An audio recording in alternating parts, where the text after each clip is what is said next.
freaks, they're animals, they're rapists. Now that seems like explosive charges. If somebody called me those things, I'd be pretty upset.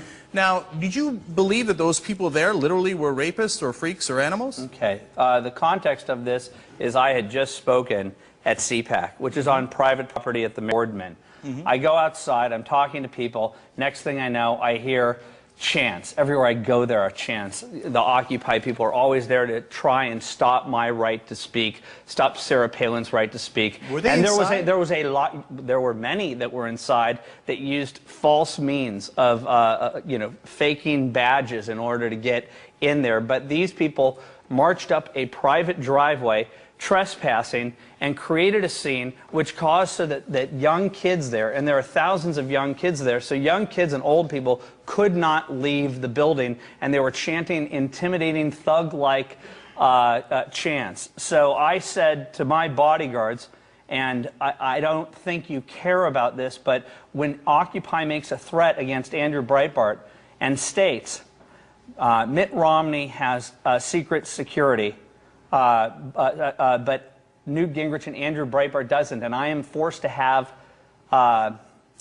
private security take care of me. So and you have this group of people threatening against these people, trespassing against them, and being as threatening as humanly possible. Sorry if my blood pressure's a tad high. All right, so you were angry, and you say it was taken out of context because the context was that you felt taken out of context? I guess the video, because in the video you look like you're out of control. I stand by precisely what I said, the language.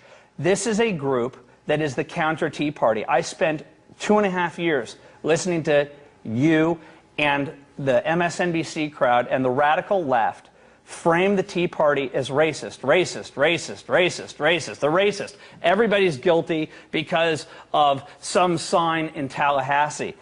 There have been at least a dozen documented rapes across the country at Occupy. What is the appropriate response to rape when that happens? It's to report it to the police. But twinkles down, let's not report it. Why?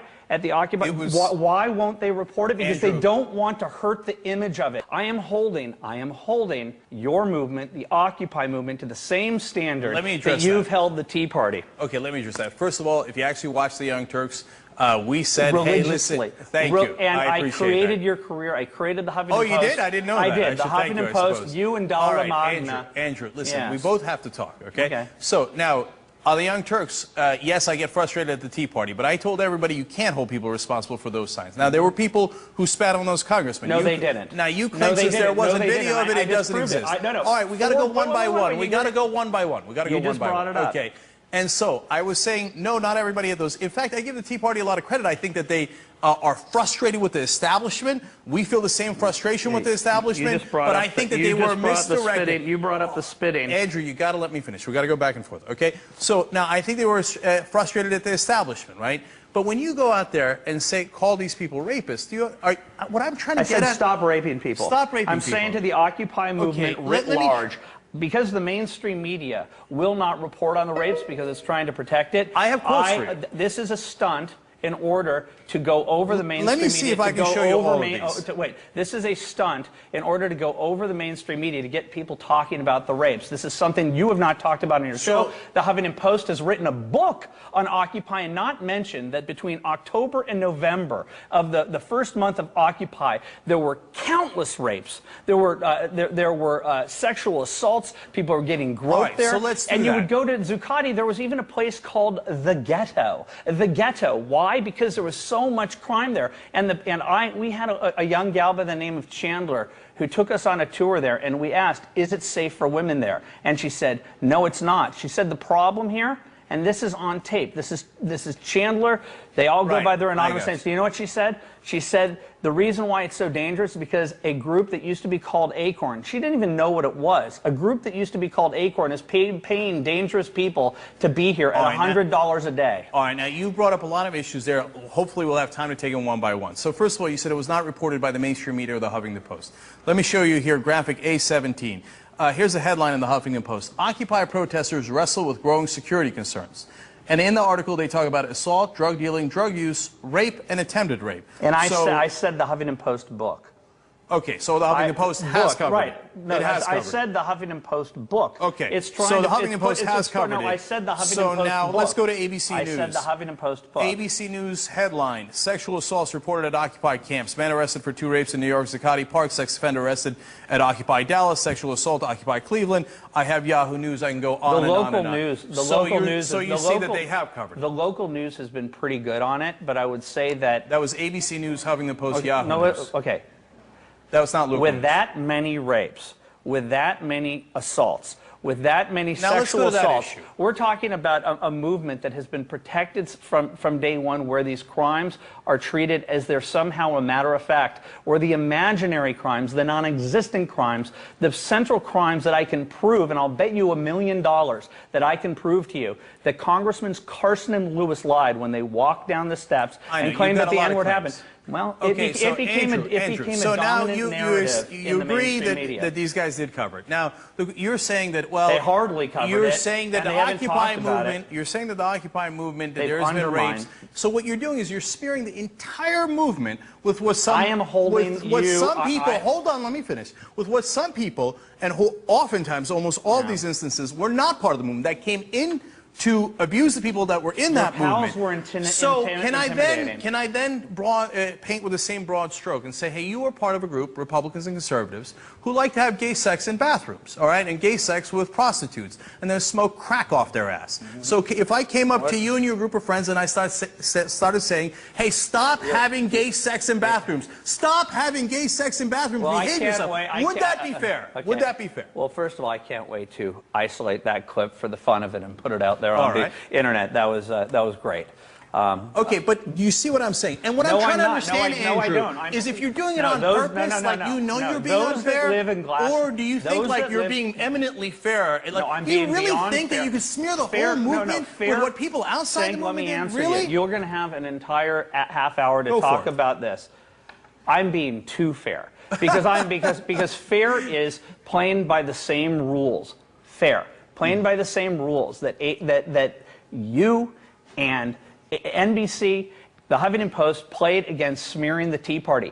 There is no more central smear than the false charge, the provably false charge, that Congressmen Carson and Lewis, walking down the Cannon steps, were surrounded by a mob and had the N-word hurled 15 times while they were surrounded by a mob, while they thought that people were going to throw rocks. I have 4 videos of them walking down unobstructed, 4 videos of them at the exact place that Jesse Washington from the AP said that they were walking down, and they shut up. I offered $100,000 for any proof it happened. They went silent. It is still used against the Tea Party. Will you apologize to the Tea Party for this false smear that has been resurrected by you again this evening and the mainstream media over and over to try and hurt the Tea Party? I'm being more than fair. All right, so what I just heard from you is that you're playing by the same rules. Hence, it's called those that live in glass houses should not throw stones. So you said they smeared, so what you're doing is also smearing. So you They were in the middle of So you were doing a false smear on Occupy there. Of people, you just admitted you were doing a false smear on Occupy. What I'm doing is there are trespassers there. They were trespassing on private property, trying to intimidate people, which is what they've been able to get away with over and over and over and over and so over. It was a smear. It was a smear. You just said it was a smear. No, I don't think it's a smear. You said I'm playing by the same rules, and I'm smearing them. It's an accurate reflection of a movement that suppresses the rapes, on purpose. As long as they suppress the rapes, they're complicit. As long as they suppress, as long as they say we shouldn't go to the police, they are part of a movement that is suppressing the rapes. You talk about tapes, right? Yes. So now you claim because the congressman did not have it on tape, it couldn't have been true. We have the video. Right. So that it proves it. Will you show it on another show? About this Will you show it on another show? I can prove it. And I'm going to be honest with you. I don't trust you. And I'll tell you why. I'll tell you why, okay? And I'll tell you my own failings, too. Look, you were right on the Wiener story, okay? And I was wrong on that. And I came out on the show and I said, hey, you know what? It was Wiener, obviously, after the fact. And I got that one wrong, okay? But when I look at the Acorn tapes that every prosecutor that looked at it said it was heavily edited. Every liberal leftist prosecutor. But he didn't go into pimp outfit. Why did they come after me? Bring it on. Bring it on. What did I do wrong? He didn't Name go one into thing pimp that outfit. I did wrong. Name one thing. You put Name one thing that I did wrong. Well, that's exactly what I'm doing. That's exactly what I'm doing. I'm ready. All right, so there's Acorn, where he did not go in the pimp outfit to those places. There was no violation of the clothes. Hold on, let me finish. You asked me a question. Okay, all right, and then Shirley Sherrod. He did go in. Andrew, we got to go one at a time. You got to go one at a time. Listen, I'm trying to go one at a time. Listen, you just said the thing about the pimp and you asked me about the different things why I don't trust you and the problems with the tape. So Acorn was one, but Shirley Sherrod, much more important. Now, there was a tape that showed that she was not talking about how she was currently racist. She mentioned something that she had done in the past, and if you saw the whole context of the tape, she said she learned from that, and it's important that everybody treat each other equally. You put the portion of the tape where it only talked about the past, and you didn't give the context. So my question to you is, did you know at the time, had you watched the whole tape and thought, I'm going to do it anyway, because I want to smear her? Or have you not watched the tape and thought, who cares, let's put it up and see what happens? I'm genuinely like... Are you? Then you're going to let me speak. I want to know. Okay, absolutely. You ever hear of a guy by the name of Chris Matthews? Yes, absolutely. Is he a conservative? I would say that he is mainstream. Okay. Well, all of this was going on, and Glenn Beck's show cut it into 10 and 15-second clips on his radio show. Then he went on TV to say that, I didn't do it, I didn't touch it. Yes, he did, on his radio show.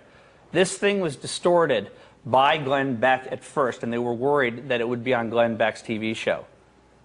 My video that was posted actually has a part where she said, but then I realized it's not about black versus white, it's about rich versus poor. That is the central part of her narrative of redemption. Is that how No, in the article, yes it is. And in my article... You said that it was a story of redemption and Shirley Sherrod had learned from it? That's in the video. That's in. Wait. Is that how you framed it? Wait. Let me finish, okay? Because you're saying that I cut it out, okay? That I kept out the redemptive part. It's in there. It's in there. In my article, she's not even mentioned until over halfway into the article. This is about the NAACP resurrecting the N-word charge about how they said that Congressmen Carson and Lewis were 15 times, 6 months after I proved that it wasn't true, and nobody would show those videos. I said, those that live in glass houses shouldn't throw stones. And what is found on that tape is a woman who said, and then I sent the white farmer on to one of his own kind, saying, if I use that language against you, you would say, that's a dog whistle and he should be kicked off of being on television forever. And so the audience, when she was talking about that, is murmuring in agreement with what she said. I was holding that crowd, the NAACP, to the same exact standard that Janine Garofalo, Keith Olbermann, you, and all of the left people in the media were holding the Tea Party to. In the actual article that nobody read, it said, eventually her basic humanity informs her to help the white farmer. This is all about... Look, Andrew, everybody saw it. You framed the article. No, they didn't. I just told you the truth. She had done this to white people. I just told you the truth. And you said, as you just explained there, hey, you know what? The NAACP went along with it, but they did not go along with it. The whole story was a redemptive story. That's what they went along with. You're wrong about that, because the NAACP at the very end said, we apologize for the audience behavior. That was the target that I meant to hit, was the NAACP, which was manufacturing a false smear for political purposes. Have you ever apologized to Shirley Sherrod? Last question. Why would I? Why would you? Because she was fired based on an out-of-context framing that you did. She said that I want to bring black people back to slavery without evidence. Her husband said, right. Do you know what her husband said? Her husband says, we need to get rid of the white people and the... when did he say that? When? A couple of years ago. We need to get rid of the white people and the Uncle Toms that get them elected. No, you're doing it again, and without seeing the whole context. That's why we don't trust you, Andrew, because you never show the context. Everything I told you was true. Everything I told you was true. I got to take the break. I'm way over. But look, I appreciate that you came in. I appreciate we had the conversation. I hope we can do it again on other topics.